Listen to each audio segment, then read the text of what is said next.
بسم اللہ الرحمن الرحیم وكان من الحجة في ذلك أيضا أنهم قد أجمعوا أن النجاسة إذا وقعت في البئر فغلبت على طعم مائها أو ريحه أو لونه أن ماءها قد فسد۔ سب سے پہلے کل جو بات پڑھائی گئی تھی اس کو ذرا ذہن میں آپ حاضر کر لیجئے۔ کل شروع کی 5 حدیثیں جو آئی، ان 5 حدیثوں میں رسول کائنات صلی اللہ تعالی علیہ وسلم نے بیر بضاع کے پانی کو استعمال کیا، خواہ وضو کرنے کے لیے، پینے کے لیے، یا جس طریقے سے اس کے پانی کو آپ نے استعمال کیا تو آپ سے عرض کیا گیا کہ یا رسول اللہ، بیر بضاع تو ایسا بیر ہے، ایسا کنواں ہے کہ جس میں نجاست یعنی گندگی، مردار، حیض وغیرہ کے جو نجس کپڑے ہیں وہ سب اس میں ڈالے جاتے تھے۔ یا رسول اللہ، آپ اس سے وضو کرتے ہیں؟ تو آپ نے جواباً ارشاد فرمایا کہ پانی کو کوئی بھی چیز ناپاک نہیں کرتی ہے۔ ان 5 حدیث میں آپ نے یہ فرمایا۔ تو اس 5 حدیث سے استدلال کرتے ہوئے امام مالک نے یہ ارشاد فرمایا کہ پانی میں کوئی چیز واقع ہو جائے، یعنی کوئی نجس چیز واقع ہو جائے تو نجس چیز کے واقع ہونے، گرنے سے پانی ناپاک نہیں ہوتا ہے، جب تک کہ پانی کا رنگ، بو یا مزہ تینوں میں سے کوئی تبدیل نہ ہو جائے، بدل نہ جائے، تب تک پانی ناپاک نہیں ہوتا۔ ان احادیث کو دیکھتے ہوئے انہوں نے یہ قول پیش کیا، ان کا یہ مذہب ہے۔ تو ان کی مخالفت میں ائمہ ثلاثہ یعنی ان کے علاوہ تینوں ائمہ کی طرف سے یہ بتایا گیا، یہ جواب دیا گیا کہ امام مالک سے کہ آپ نے جو استدلال کیا ہے یہ استدلال درست نہیں ہے۔ اس لیے درست نہیں ہے کہ بیر بضاع کے تعلق سے اختلاف ہے کہ بیر بضاع یہ بیر ہے یعنی کنواں ہے، یا یہ کہ باغ کی طرف پانی لے جانے کا راستہ ہے، اس سلسلے میں اختلاف ہے۔ امام واقدی نے کہا ہے کہ بیر بضاع باغ کی طرف پانی لے جانے کا راستہ تھا۔ جب وہ پانی لے جانے کا راستہ اگر اسے مانا جائے جیسا کہ امام واقدی نے کہا، تو اس کا حکم نہر کے حکم کی طرح ہو گیا۔ جس طرح نہر میں پانی جاری ہوتا ہے تو وہ پانی نجاست کے واقع ہونے سے ناپاک نہیں ہوتا، لہذا بیر بضاع بھی اگر نہر کے مانند ہے، راستہ ہے پانی لے جانے کا، تو نجاست واقع ہونے سے اس کا پانی بھی ناپاک نہیں ہوگا۔ اور اس پر انہوں نے ایک سند سے حدیث بھی ذکر کر دی، جس سے یہ پتا چلا کہ بیر بضاع بیر نہیں ہے، کنواں نہیں، بلکہ باغ میں پانی لے جانے کا ایک راستہ تھا۔ یہاں تک یہ باتیں ہوئی۔ اس کے بعد اب آگے وکانا من الحجت فی ذالک ایضاً سے جو بات پیش کی جا رہی ہے وہ آپ سماعت کیجئے۔ ترجمہ دیکھیے، پھر مزید اس کی وضاحت ہوگی ترجمے کے ساتھ ساتھ بھی، پھر بعد میں مزید وضاحت کریں گے۔ وکانا من الحجت فی ذالک ایضاً، اس سلسلے میں ایک دلیل یہ بھی ہے کہ انہم قد اجمعوا ان النجاست، فقہا نے اس بات پر اجماع کیا ہے کہ نجاست جب کنویں میں پڑ جائے، کنویں میں واقع ہو جائے، پس وہ اس کے پانی یا اس کی بو یا اس کے مزہ پر غالب ہو، ان ماہ قد فسدا، جب یہ صورت پائی جائے تو اس کا پانی فاسد ہو جائے گا، یعنی نجاست واقع اور وہ غالب بھی آ جائے،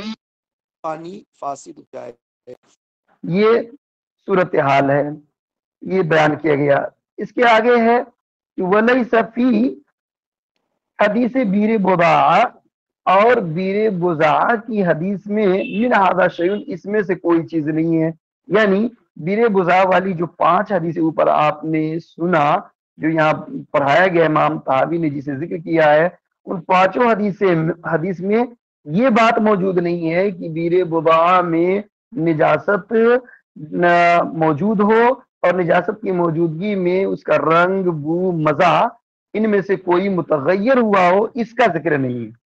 بس اتنا ذکر اس میں کیا گیا، رسول اللہ سے گزارش کی گئی یا بتایا گیا آپ کو کہ اس کنویں میں گندگی نجاست وغیرہ جو وہ ہے ڈالی جاتی تھی. صرف یہ بتایا گیا، یہ نہیں بتایا گیا کہ اس کا رنگ، بو، مزہ ان تینوں میں سے کوئی متغیر ہو گیا، یہ چیز موجود نہیں ہے. اسی کو کہہ رہے ولی سے حدیث بیر بضاع، اور بیر بضاع والی حدیث میں اس میں سے کوئی چیز موجود نہیں ہے کہ رنگ، بو، مزہ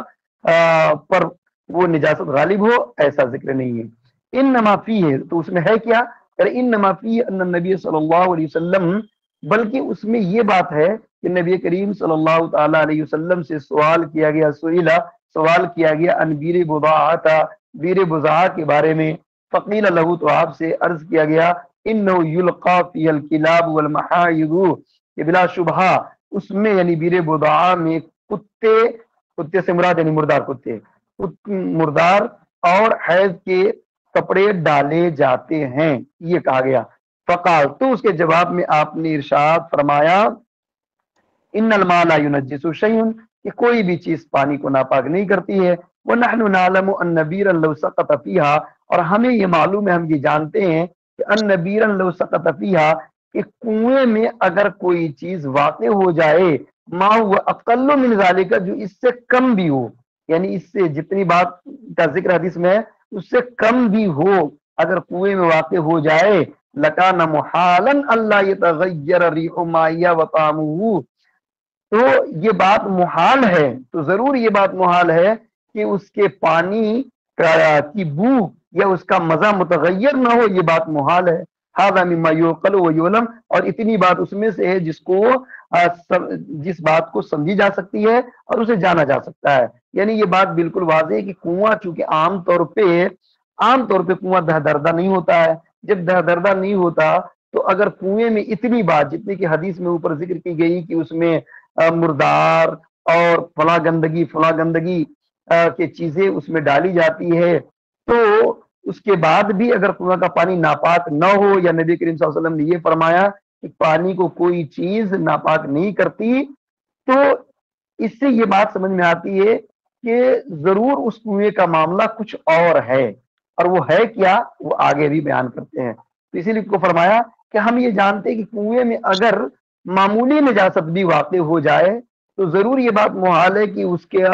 پانی کی بو یا اس کا رنگ متغیر نہ ہو، یہ بات محال ہے، یعنی ضرور متغیر ہو جائے گا. تو متغیر ہو جائے گا تو ناپاک ہونا چاہیے. پھر بھی آپ نے یہ فرمایا کہ ناپاک نہیں، تو اس کا مطلب یہ ہے کہ اس حدیث کا مفہوم کچھ اور ہے، اس حدیث کا مقصد کچھ اور ہے، اور جو صحابہ نے سوال کیا اس سوال کے جواب میں جو آپ نے فرمایا ان الماء لا ينجس شيء، تو یہ جواب کا ماحصل اور اس کا خلاصہ کچھ اور ہے. اس کی وضاحت مزید آگے ہوگی، آپ اسے جان کر کے سن کر کے بالکل اشعش کریں گے کتنی وضاحت کے ساتھ امام طحاوی اس کو ذکر کر رہے ہیں. ابھی آگے دیکھتے جائیں. فلما كان ذلك كذلك وقد اباح لهم النبي صلی اللہ علیہ وسلم معها، بس جب معاملہ ایسا ہے اور نبی کریم صلی اللہ علیہ وسلم نے ان کے لیے اس کے پانی کو مباح قرار دیا، یعنی بیر بضاعہ کا پانی مباح قرار دیا. وہ اجمعوا ان ذالک، اور فقہا کا اجماع بھی ہے اس بات پر کہ وہ ان ذالک لم یکن، کہ وہ ایسا نہیں تھا. وقد داخل الماء التغییر من جہت من الجہات اللاتی ذکرنا استحال عندنا واللہ اعلم ان یکون، اور حال یہ ہے کہ پانی میں تبدیلی داخل ہو جائے، داخل الماء التغییر، پانی میں تغییر یعنی تبدیلی تغیر داخل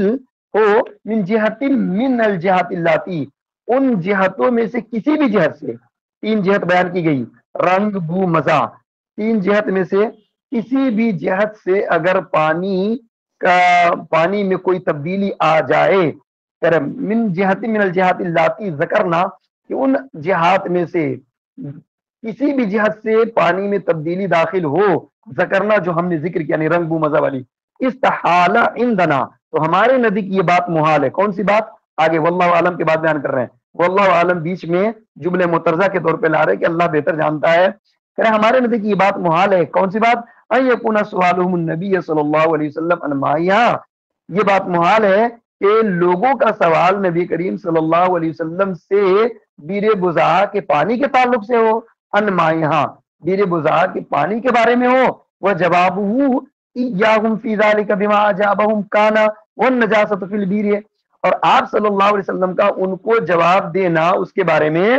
اس چیز کے ذریعے ہو اجابہم کانا، جو کچھ آپ نے ان کو جواب دیا، یعنی آپ نے جواب دیا کہ پانی کو کوئی چیز ناپاک نہیں کرتی، والنجاست فی البیر، حالانکہ کنویں میں نجاست موجود ہے۔ حدیث کے جو ظاہری الفاظ ہے اس سے کیا پتہ چل رہا ہے کہ کنویں میں نجاست تو موجود ہے، اور کنویں میں نجاست موجود ہے، اس کے باوجود نبی نے یہ فرمایا کہ پانی کو کوئی بھی چیز ناپاک نہیں کرتی۔ تو یہیں سے یہ بات کلیئر ہو جاتی ہے کہ اس حدیث کا مفہوم، جو پانچوں اوپر حدیث ذکر کی گئی، اس کے مفہوم اور معانی کچھ اور ہیں، اور جو صحابہ نے سوال کیا آپ صلی اللہ علیہ وسلم سے، ان کے سوال کا مقصد کچھ اور تھا۔ وہ مقصد کیا تھا اب آگے یہاں سے بیان کر رہے ہیں۔ اس کا مقصد یہ تھا کہ رسول اللہ صلی اللہ علیہ وسلم بیر بضاعہ سے پانی منگواتے یا وضو کرتے تو صحابہ گزارش کرتے، عرض کرتے، یا رسول اللہ وہ کنویں کی حالت تو ایسی تھی کہ اس میں مردار ڈالے جاتے تھے، یعنی پہلے مردار ڈالے جاتے تھے اور گندگی ڈالی جاتی تھی، انسانوں کی گندگی ہو یا کسی طرح کی گندگی اس میں ڈالی جاتی تھی، یا رسول اللہ آپ اس سے وضو کر رہے ہیں۔ تو آپ فرماتے کہ پانی کو کوئی بھی چیز ناپاک نہیں کرتی۔ مطلب یہ تھا کہ کنواں پہلے اس کی حالت یہ تھی، لیکن جب اس کنویں سے نجاست کو دور کر دی گئی، اس کو پاک کر دیا گیا، اور اس میں اب گندگی موجود نہیں ہے، اب گندگی اس میں ڈالی نہیں جا رہی ہے، تو اب اس کا پانی پاک ہے۔ اور جب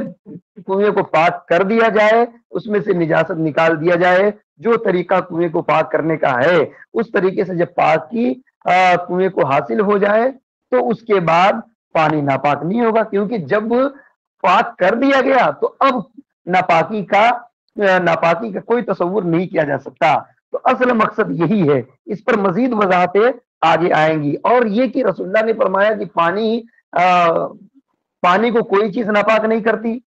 تو حالانکہ پانی میں اگر نجاست واقع ہو جائے تو پانی ناپاک ہو جاتا ہے، پانی میں اگر کوئی مردار گر جائے پانی ناپاک ہو جاتا ہے، جبکہ دردہ سے کم ہو تو ناپاک ہو جاتا ہے۔ پھر بھی رسول اللہ فرماتے کہ پانی ناپاک نہیں ہوتا، تو اس سے پتہ چل گیا کہ اس حدیث کا، اس جملے کا عام معنی نہیں بلکہ ایک خاص معنی ہے، اور معنی یہ ہے کہ جب اس میں سے نجاست نکال دی گئی، جب اس کو پاک کر دیا گیا، تو اب اس کا پانی ناپاک نہیں ہے بلکہ پاک ہے۔ جس طریقے سے رسول اللہ صلی اللہ علیہ وسلم کا ایک قول ہے کہ المومن لا ینجس، کہ مومن ناپاک نہیں ہوتا، اسی طرح سے رسول اللہ صلی اللہ علیہ وسلم کا فرمان ہے کہ زمین ناپاک نہیں ہوتی، جیسا کہ حدیث آگے آ رہی ہے، ابھی ہم ترجمہ کریں گے کہ زمین ناپاک نہیں ہوتی، حالانکہ زمین ناپاک ہوتی ہے، اگر کوئی پیشاب کر دے، پخانہ کر دے، کوئی گندگی ہو تو زمین ناپاک ہے جب تک کہ اس گندگی کو دور نہ کر دیا جائے۔ اسی طریقے سے مومن بھی ناپاک ہوتا ہے، ناپاکی کی جو صورتیں ہیں وہ صورتیں پائی جائے، وہ اسباب پائے جائیں تو ناپاکی حاصل ہوتی ہے، اور جب پاکی حاصل کر لی جائے تو پھر ناپاکی باقی نہیں رہتی۔ تو رسول اللہ کا یہ فرمانا کہ المومن لا ینجسو، کہ مومن ناپاک نہیں ہوتا، اس کا ایک خاص معنی ہے، اور وہ معنی یہ ہے کہ روحانی طور پر اور قلبی طور پہ مومن ناپاک نہیں ہوتا۔ اسی طریقے سے زمین ناپاک نہیں ہوتی، اس کا ایک خاص معنی ہے کہ جب زمین پر کوئی نجاست جب تک موجود ہے تو وہ تو ناپاک ہے، وہ حصہ ناپاک ہے، لیکن فطری طور پہ زمین ناپاک نہیں ہے، کیونکہ زمین سے پاکی حاصل کی جاتی ہے، اس سے تیمم بھی کیا جاتا ہے، اور جب پانی اس پہ ڈال دیا جائے یا بارش ہو جائے یا کچھ دن گزر جائے، دھوپ وغیرہ سے گندگی سوکھ کے ختم ہو جائے، تب بھی زمین پاک ہو جاتی ہے، یعنی ہمیشہ زمین ناپاک نہیں رہتی۔ تو یہ معنی اور یہ مفہوم ہے، جیسا کہ آگے اس کی وضاحت ہو رہی ہے۔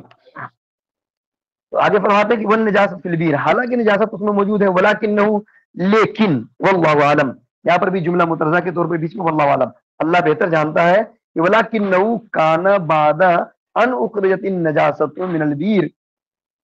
لیکن یہ کہ کانا بعد ان اخرجت النجاست من البیر، کنویں سے نجاست نکالے جانے کے بعد ہو، یعنی رسول اللہ سے جو یہ سوال کیا گیا وہ سوال نجاست نکالے جانے کے بعد کا سوال ہے۔ فسألوا النبی صلی اللہ علیہ وسلم، پھر لوگوں نے، یعنی نجاست نکالے جانے کے بعد لوگوں نے نبی کریم صلی اللہ علیہ وسلم سوال کیا ان ذالک، اس کے بارے میں، یعنی کنویں کے بارے میں، حل تطہروا باخراج النجاست منہا، کہ کیا یہ کنواں اس میں سے نجاست نکالنے کی وجہ سے پاک ہو جائے گا؟ فلا ینجسوا ماؤها الذی یطرأ علیہ بعد ذلک، پس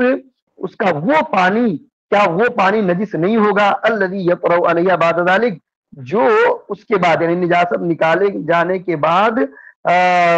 کنویں میں جو پانی طاری ہوا، طاری سے مراد یعنی جو پانی جاری ہوا سوتے کے ذریعے، اس میں پانی پھر سے آیا، کیا وہ پانی ناپاک نہیں ہوگا؟ یہ اصل سوال ہے۔ کہ رسول اللہ سے یہ سوال کر رہے ہیں کہ نجاست نکالے جانے کے بعد اس پانی کا کیا حکم ہے، جو پانی پھر اس کنویں میں آیا سوتے کے ذریعے، اس میں سے رس کر کے جو پانی پھر جمع ہوا، اس پانی کا کیا حکم ہے؟ اصل یہ سوال ہے کرے وذالک موضع مشکل، اور یہ مشکل مقام ہے، یعنی یہ سوال کیے جانے کی جگہ بھی ہے۔ کیوں؟ لأن حیطان البیر، کیونکہ کنویں کی دیواریں لم تغسل، کنویں کی دیواریں تو دھلی نہیں گئی، وطینها لم یخرج، کنویں کی مٹی تو نکالی نہیں گئی۔ جب کنویں کی دیوار نہیں دھلی گئی، کنویں کی مٹی نہیں نکالی گئی، تو یہ شبہ دماغ میں آنا، ذہن میں آنا کہ یہ کنواں جس میں پہلے نجاست ڈالی جاتی تھی ہو سکتا ہے ابھی بھی ناپاک ہو، اور جو پانی اس میں رس کر کے پھر آیا جمع ہوا وہ پانی بھی قابل استعمال نہ ہو۔ اس لیے صحابہ نے سوال کیا کہ یہ اس پانی کا کیا حکم ہے، اور اس پانی سے یا رسول اللہ آپ وضو کر رہے ہیں یا غسل کر رہے ہیں یا پانی منگوا رہے ہیں پینے کے لیے، حالانکہ اس میں تو پہلے گندگی ڈالی جاتی تھی۔ تو یہ اصل سوال تھا، اسی کو کہہ رہے ہیں کہ یہ مشکل مقام ہے، کیونکہ کنویں کی دیوار تو دھلی نہیں گئی اور اس کی مٹی نکالی بھی نہیں گئی۔ فقال لهم النبی صلی اللہ علیہ وسلم، تو نبی کریم صلی اللہ علیہ وسلم نے ان سے فرمایا ان الماء لا ينجس، کہ بے شک پانی ناپاک نہیں ہوتا ہے۔ اس سے مراد کیا لیا آقا صلی اللہ علیہ وسلم نے؟ یرید بذلک الماء الذي طرا علیہ بعد اخراج النجاسۃ منها، رسول کائنات صلی اللہ علیہ وسلم اس سے مراد لیتے ہیں وہ پانی، الماء الذی، اس سے وہ پانی مراد لیتے ہیں الذی طرا علیہ، جو پانی اس کنویں میں جاری ہوا بعد اخراج النجاست منہا، اس سے نجاست کے نکالے جانے کے بعد۔ لا ان الماء لا ينجسو، نہ یہ مقصد ہے کہ پانی ناپاک ہی نہیں ہوتا، اذا خالطته النجاست، جبکہ نجاست اس سے مخلوط ہو جائے، یعنی نجاست مل جانے کے بعد پانی ناپاک نہیں ہوتا یہ مراد نہیں ہے، وہ تو ناپاک ہوتا ہی ہے۔ پانی بالٹی میں ہو، ڈرام میں ہو، ٹنکی میں ہو، ذرا سی ایک قطرہ پیشاب یا ایک قطرہ شراب ڈال دی یا کوئی نجس چیز ڈال دے، وہ پورا پانی ناپاک ہو جاتا ہے، جب تک وہ دہ دردہ یا مائع جاری نہ ہو ناپاک ہو جاتا ہے۔ تو یہاں پر رسول اللہ صلی اللہ علیہ وسلم نے جو فرمایا پانی ناپاک نہیں ہوتا، اس کا ایک خاص مقصد ہے، مطلب یہ کہ نجاست نکالے جانے کے بعد وہ پانی ناپاک نہیں ہوتا جو پانی بعد میں اس میں رس کر کے جمع ہوا ہے، ورنہ تو پانی ناپاک تو ہوتا ہی ہے۔ یہ مراد نہیں ہے کہ پانی ناپاک نہیں ہوتا جبکہ نجاست اس میں مخلوط ہو۔ وقد رأیناہ صلی اللہ علیہ وسلم، اور ہم نے دیکھا، ہم نے نبی کریم صلی اللہ علیہ وسلم کے فرمان کو دیکھا ہے، آپ نے فرمایا بہت سارے مقام پر کہ المومن لا ینجس، کہ مومن ناپاک نہیں ہوتا، مومن ناپاک نہیں ہوتا، حالانکہ مومن بھی ناپاک ہوتے، ناپاکی کے اسباب پائے جائیں تو مومن ناپاک ہو جاتا ہے۔ تو ناپاک ہوتا ہے اس کا کیا مطلب ہے کہ رسول اللہ صلی اللہ علیہ وسلم قول کہ ناپاک نہیں ہوتا، اس کا ایک مطلب یہ ہے کہ ہمیشہ ناپاک نہیں رہتا، جب وہ ناپاک ہوتا ہے پاکی حاصل کر لیا پاک ہو گیا، یا یہ کہ روحانی طور پہ ناپاک نہیں ہوتا، قلبی طور پہ ناپاک نہیں ہوتا مومن، یعنی وہ اصل میں پاک ہوتا ہے لیکن ظاہری سبب کی وجہ سے ناپاکی ہوئی، پھر وہ غسل کر لیا پاک ہو گیا۔ اب اس پر یہ حدیث پیش کر رہے ہیں تاکہ یہ واضح ہو جائے کہ یہ فرمان کہ ان الماء لا ینجس، پانی ناپاک نہیں ہوتا، یہ اسی قول کی طرح ہے جس طرح آپ نے فرمایا المومن لا ینجس۔ اس پر یہ حدیث دے رہے ہیں، دیکھیے حدیث نمبر 7، حدثنا ابن ابی داود قال حدثنا المقدمی قال حدثنا ابن ابی عدی عن حمید، یہاں دیکھیے ہا آ گیا بڑے میں، ہا سے مراد تحویل السند، یہاں ایک سند یہاں تک ہوئی اور دوسری سند یہاں شروع ہو رہی تھی، یہاں پہ پڑھیں گے عبارت میں تحویل السند۔ وحدثنا ابن خزیمہ قال حدثنا الحجاج بن منہال قال حدثنا حماد عن حمید عن بکر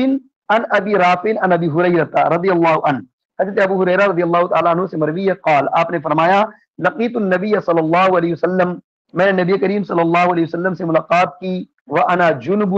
اس حال میں واوالیا ہے، وانا جنب، اس حال میں کہ میں جنبی تھا، میں ناپاک تھا، فمد یدہ الیہ، تو آقا کریم صلی اللہ علیہ وسلم نے اپنا دست مبارک میری طرف بڑھایا، مطلب مسافے کے لیے، فقبضت یدی عنہ، تو میں نے اپنے ہاتھ کو آپ کی جانب سے روک لیا، میں نے آپ کی طرف نہیں بڑھایا، اپنے ہاتھ کو روک لیا، وقلت، اور میں نے عرض کیا انی جنوب، یا رسول اللہ میں ناپاک ہوں، میں جنبی ہوں، فقال، تو رسول کریم صلی اللہ علیہ وسلم نے ارشاد فرمایا سبحان اللہ، سبحان اللہ یہ تعجب کے مقام پہ بھی کہا جاتا ہے، کوئی چیزیں اچھی لگے وہاں بھی سبحان اللہ کہتے ہیں، کبھی اللہ کی پاکی بیان کرنے کے لیے سبحان اللہ کہتے ہیں، اور یہاں پر سبحان اللہ جو کہا گیا وہ بطور تعجب، اور تعجب کے مقام پہ بھی سبحان اللہ کہا جاتا ہے۔ تو آپ نے فرمایا سبحان اللہ ان المسلم لا ینجس، کہ بلا شبہ مسلمان نجس نہیں ہوتا، حالانکہ ابو ہریرہ ناپاک تھے، حالانکہ ابو ہریرہ جنبی تھے۔ مطلب کیا تھا کہ تم ٹھیک ہے جنبی ہو لیکن تمہارے ہاتھ میں کوئی جنابت تو نہیں ہے، مطلب کوئی گندگی ہاتھ میں نہیں لگی ہے، نجاست ہاتھ میں نہیں لگی، اسے ہاتھ ملانے میں کوئی دقت نہیں تھی، اس لیے آپ نے فرمایا کہ مومن ناپاک نہیں ہوتا، یہ ارشاد آپ نے فرمایا۔ وقال فی غیر ھذا الحدیث، اور فرمایا اس کے علاوہ دوسری حدیث میں آپ نے فرمایا ان الارض لا تنجس، دوسرے مقام پہ کہ بے شک زمین ناپاک نہیں ہوتی، اور اس کو بھی اب سند کے ساتھ ذکر کر رہے ہیں اور آگے کئی اس مفہوم کی حدیثیں ذکر کر رہے ہیں۔ تو آپ نے فرمایا زمین ناپاک نہیں ہوتی، حالانکہ زمین پر اگر کوئی نجاست گر جائے تو زمین ناپاک ہوتی ہے، اس سے تیمم بھی نہیں کر سکتے جب تک کہ گندگی وہاں موجود ہے، تیمم نہیں کر سکتے، اس پہ نماز بھی نہیں پڑھ سکتے، ناپاک ہے تبھی تو۔ لیکن پھر بھی آقا نے فرمایا کہ زمین ناپاک نہیں ہوتی، تو اس کا ایک الگ معنی ہے، ایک الگ مفہوم ہے۔ مفہوم یہ ہے کہ زمین ناپاک نہیں ہوتی مطلب ہمیشہ کے لیے ناپاک نہیں ہوتی، یہ زمین پر جب تک گندگی ہے اسے جیسے پانی انڈیل کر کے صاف کر دیا گیا یا اسے کھود دیا گیا تو زمین پاک ہو جاتی ہے، یا دھوپ اور ہوا کی وجہ سے بھی زمین پاک ہو جاتی ہے، تو زمین ہمیشہ ناپاک نہیں رہتی، یہ مراد ہے۔ 8ویں حدیث ہے حدثنا بذلك ابو بکرۃ بکار بن قتیبۃ البکراوی قال حدثنا ابو داود قال حدثنا ابو عقیل الدورقی قال حدثنا الحسن ان وفد ثقیف لما قدموا على رسول اللہ صلی اللہ علیہ وسلم، آخری راوی جو ہے ابو عقیل دورقی کہتے ہیں کہ ہم سے حدیث بیان کی حسن نے، ان وفد ثقیف، کہ ثقیف کا وفد، قبیلہ ثقیف بہت مشہور ہے، قبیلہ ثقیف کا وفد جب رسول اللہ صلی اللہ علیہ وسلم کی بارگاہ میں حاضر ہوا، ضرب لهم قبۃ فی المسجد، تو نبی کریم صلی اللہ علیہ وسلم نے ان کے لیے مسجد میں ایک قبہ بنا دیا، یعنی خیمہ لگا دیا، اور خیمے میں گول دائرہ بنا کر کے خیمہ لگا دیا تاکہ وہ لوگ اس میں ٹھہرے۔ ضرب لهم قبۃ فی المسجد، مسجد میں ایک قبہ ان کے لیے بنا دیا۔ فقالوا، تو لوگوں نے عرض کیا یا رسول اللہ صلی اللہ علیہ وسلم قوم انجاس، یہ تو نجس قوم ہے، یا رسول اللہ یہ تو نجس قوم ہے۔ فقال رسول اللہ صلی اللہ علیہ وسلم، تو رسول اللہ صلی اللہ علیہ وسلم نے فرمایا انہ لیس علی الارض من انجاس الناس شیء، کہ بلا شبہ زمین پر لوگوں کی نجاست میں سے کوئی بھی چیز نہیں ہوتی ہے، مطلب اگر کوئی انسان ناپاک ہے تو اس کی ناپاکی کی وجہ سے زمین پر اگر وہ چلا، زمین پر وہ بیٹھا، زمین پر وہ لیٹا تو زمین ناپاک نہیں ہوگی۔ انہ لیس علی الارض، کہ بلا شبہ زمین پر من انجاس الناس لوگوں کی نجاستوں میں سے شیء کوئی بھی چیز نہیں ہے۔ انما انجاس الناس علی انفسہم، بلا شبہ لوگوں کی نجاست، لوگوں کی گندگی خود اس کے نفس میں ہے، نفس میں ہے۔ مطلب کیا بتانا آپ یہ چاہ رہے ہیں کہ اگر یہ ناپاک ہیں تو ان کی ناپاکی کی وجہ سے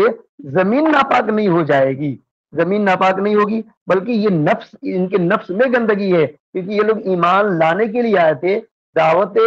نبی صلی اللہ علیہ وسلم پر لبیک کہتے ہوئے آئے تھے کہ تاکہ ہم نبی کی دعوت پر پہنچے اور آپ کے پیغام کو سنیں اور پھر آپ پر ایمان لائیں، اس لیے آئے تھے۔ تو اس وقت چونکہ ایمان لائے نہیں تھے، آپ نے انہیں ٹھہرایا، اور یاد رہے رسول کائنات صلی اللہ علیہ وسلم کا ہر عمل، آپ کا ہر فعل، آپ کا ہر قول یہی شریعت ہے۔ قرآن کہتا ہے ما آتاکم الرسول فخذوہ وما نہاکم عنہ فانتہوا، کہ رسول تمہیں جو کچھ دے اسے لے لو اور جن چیزوں سے تمہیں باز رکھے اس سے باز آ جاؤ۔ تو رسول اللہ نے ٹھہرایا تو یہی شریعت ہے، اور اس پر کسی کو کوئی اعتراض کا کوئی حق نہیں ہے۔ تو آگے اس حدیث پہ کہتے ہیں کہ فلم یکن معنی قولہ،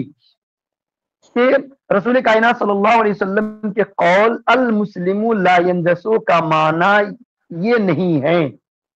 یرید بذالک ان بدنہ لا ینجس،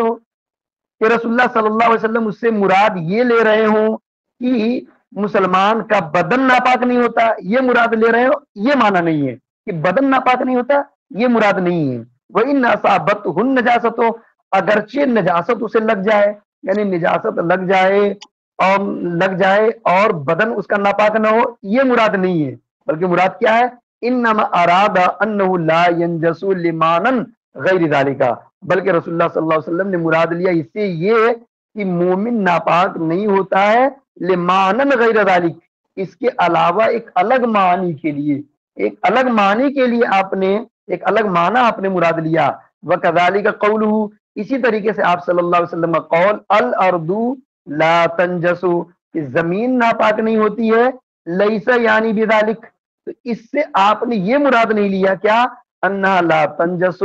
کہ زمین ناپاک نہیں ہوتی ہے، وَإِنْ أَصَابَتْهَا النَّجَاسَةُ، تو اگرچہ نجاست اس پہ واقع ہو، یعنی نجاست کے واقع ہونے کے باوجود زمین ناپاک نہ ہو، یہ مراد آپ نے نہیں لیا،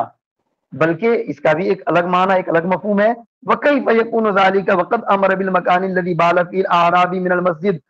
أَن يُصَبَّ عَلَيْهِ ذَنُوبٌ مِّن مَّاءٍ، اور ایسا کیوں کر ہو سکتا ہے، وَكَيْفَ يَكُونُ ذَلِكَ، اور یہ کیوں کر ہو سکتا ہے، حالانکہ آقا صلی اللہ علیہ وسلم نے اس جگہ کے بارے میں حکم دیا، الذی بال فی الاعرابی، جس جگہ پر اعرابی نے پیشاب کر دیا تھا، یعنی مسجد من المسجد، مسجد کے جس جگہ پر ایک اعرابی نے پیشاب کیا تھا، اس جگہ کے بارے میں آپ نے حکم دیا تھا کیا، ان یصب علیہ ذنوب من ماء، کہ اس پر انڈیلا جائے، ذنوب من ماء، پانی کا ڈول، ذنوب کہتے ہیں بڑے ڈول کو، جس میں زیادہ پانی آئے اس کو ذنوب کہا جاتا ہے، تو اس پر پانی کا بڑا ڈول انڈیلنے کا حکم دیا۔ بہت مشہور حدیث ہے، جو حدیث آگے خود آ رہی ہے۔ ایک مرتبہ ایسا واقعہ پیش آیا کہ رسول کریم صلی اللہ علیہ وسلم مسجد میں تھے، ایک اعرابی آیا اور آ کر کے مسجد میں پیشاب کرنے لگا، تو دیگر صحابہ جو وہاں موجود تھے انہوں نے کہا کہ یہ کیا کر رہے ہو، ٹھہرو ٹھہرو، تو رسول اللہ نے فرمایا چھوڑ دو اس کو، حاجت پوری کر لینے دو۔ جب اس نے اپنی حاجت پوری کر لی، پیشاب کر لیا، تو آپ نے صحابہ سے کہا کہ پانی لاؤ، اور پانی لا کر کے اس پر انڈیل دو، انڈیل دیا گیا۔ پھر اس اعرابی کو سمجھایا آپ نے محبت سے کہ دیکھو یہ مسجد ہے، یہ اللہ کی عبادت کی جگہ ہے، اور یہاں پر اللہ تبارک و تعالیٰ کا ذکر کیا جاتا ہے، قرآن کی تلاوت کی جاتی ہے، نمازیں پڑھی جاتی ہے، یہ پیشاب کرنے کی جگہ نہیں۔ آپ نے اسے سمجھا دیا اور اس پر پانی انڈلوا دیا۔ پتہ کیا چلا، جب پانی انڈلوایا، کیوں انڈلوایا، کیونکہ ناپاک ہو گیا، حالانکہ آپ نے فرمایا کہ زمین ناپاک نہیں ہوتی، اور جب آ کر کے ایک عربی نے پیشاب کر دیا تو اس پر آپ نے پانی انڈلوایا، یعنی اسے پاک کروایا، تو اس سے پتہ چلا کہ زمین ناپاک ہوتی ہے، لیکن آپ کا فرمان کہ زمین ناپاک نہیں ہوتی وہ ایک الگ معنی میں ہے۔ اور الگ معنی کیا ہے، یہی معنی ہے کہ زمین ہمیشہ ناپاک نہیں رہتی، زمین کو جب کھود دی جائے، پانی ڈال دیا جائے، یا کہ دھوپ کے ذریعے، ہوا کے ذریعے گندگی دور ہو جائے، خشک ہو جائے، تو زمین پاک ہو جاتی ہے، ہمیشہ زمین ناپاک نہیں رہتی۔ اسی طرح آپ نے فرمایا مومن ناپاک نہیں ہوتا،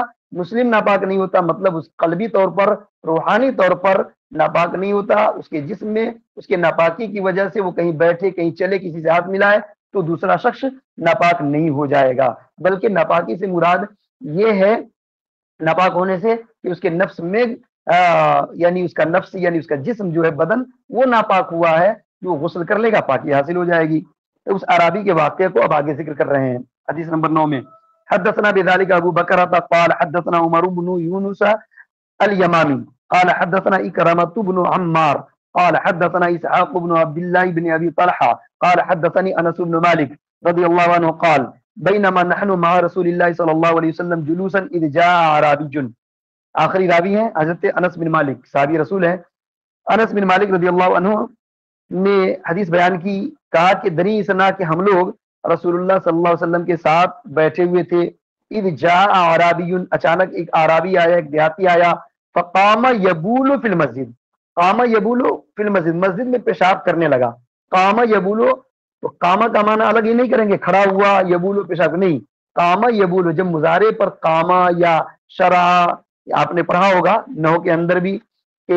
فعل شروع ہے، جعل، شرع وغیرہ، قامہ بھی اس میں ہے، جی جب یہ مضارع میں داخل ہوتا ہے تو اس کا معنی ہوتا ہے کرنے لگا، کھانے لگا، جانے لگا، پینے لگا، یہ معنی ہوتا ہے۔ تو فقامہ یبول فی المسجد، عربی آیا اور مسجد میں پیشاب کرنے لگا، فقال اصحاب رسول اللہ صلی اللہ علیہ وسلم مہ مہ، تو رسول اللہ صلی اللہ علیہ وسلم کے صحابہ نے کہا مہ مہ، ٹھہر جاؤ ٹھہر جاؤ، فعل اس میں فعل امر ہے، مہ مہ ٹھہرنے کے معنی میں، رک جاؤ۔ فقال رسول اللہ صلی اللہ علیہ وسلم، تو رسول اللہ صلی اللہ علیہ وسلم نے ارشاد فرمایا دعوہ، اسے چھوڑ دو، فترکوہ، تو صحابہ نے اسے چھوڑ دیا، حتی بالا، یہاں تک کہ وہ پیشاب کر لیا۔ ثم ان رسول اللہ صلی اللہ علیہ وسلم دعاہ، پھر رسول اللہ صلی اللہ علیہ وسلم نے اس شخص کو بلایا، اس اعرابی کو بلایا، فقال له، اور اس سے فرمایا بڑے بڑے آرام سے، ان هذه المساجد، بے شک یہ مسجدیں ہیں، لا تصلح لشيء من هذا البول والعذرة، یہ پیشاب اور پخانہ کے لیے مناسب نہیں، یعنی پیشاب اور پخانہ کی صلاحیت نہیں رکھتی، یہ جگہ جو سجدگاہ ہے یہ پیشاب اور پخانہ کے لیے نہیں ہے، انما ہی لذکر اللہ والصلاة وقراءة القرآن، بلکہ یہ اللہ کے ذکر کے لیے ہے، نماز کے لیے ہے، اور تلاوت قرآن کے لیے ہے۔ آپ نے یہ ارشاد فرما دیا۔ قال اکرمہ، اکرمہ کہتے ہیں او کما قال، یا ایسے ہی رسول اللہ صلی اللہ علیہ وسلم نے، او کما قال رسول اللہ صلی اللہ علیہ وسلم، یا ایسے ہی رسول اللہ صلی اللہ علیہ وسلم نے فرمایا. فامر رجلا، پھر اس کے بعد آپ نے ایک شخص کو بلایا، ایک صحابی کو بلایا. فجاءه بدلو، تو وہ آپ صلی اللہ علیہ وسلم کے پاس ڈول لے کر کے آیا، من مائن، پانی کا، یہ پانی کا ایک ڈول لایا. فشنه علیہ، اور اس ڈول کو اس پر انڈیل دیا، بہا دیا، جس پر جو جہاں عرابی نے پیشاب کیا تھا، دیہاتی نے، اس پر پانی بہا دیا، تو وہ مسجد کی وہ جگہ پاک ہو گئی. تو اب دیکھیے اسی سے صاف پتا چل گیا نا کہ زمین ناپاک ہوئی تبھی تو آپ نے پانی بہانے کا حکم دیا، اور اوپر آپ نے فرمایا زمین ناپاک نہیں ہوتی تو اس کے ایک الگ معنی. اسی طریقے سے کنویں کا پانی ناپاک ہوتا ہے، یعنی پانی ناپاک ہوتا ہے، پھر بھی آپ نے فرمایا پانی ناپاک نہیں ہوتا، تو اس کے ایک الگ معنی ہے، ایک خاص معنی ہے.